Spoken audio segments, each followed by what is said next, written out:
Hello everyone, সবাই কেমন আছেন? অনেক দিন পর বাপের বাড়ি আসলাম। এসে দেখি গাছে প্রচুর আম হয়েছে। ভাবি আর ননদ মিলে আসলাম গাছে আম পাড়তে।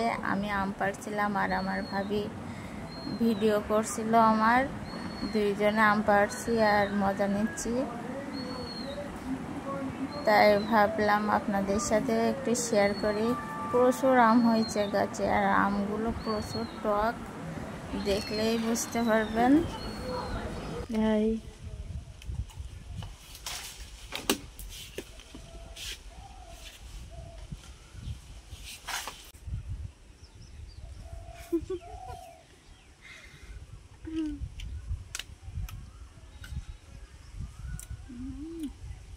Yummy.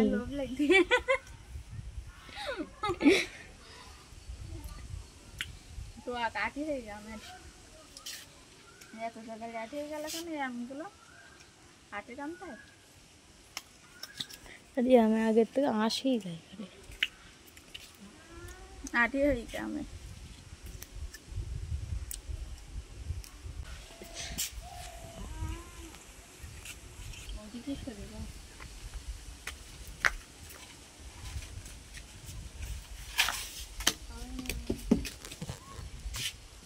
আম পড়তেছে নিচের দিকে, তো আমাদের ধরে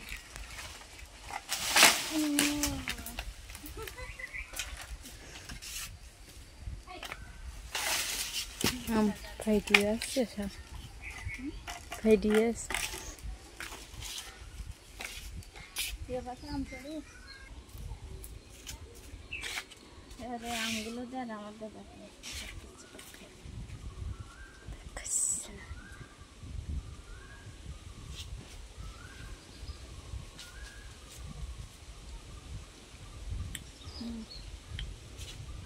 करवा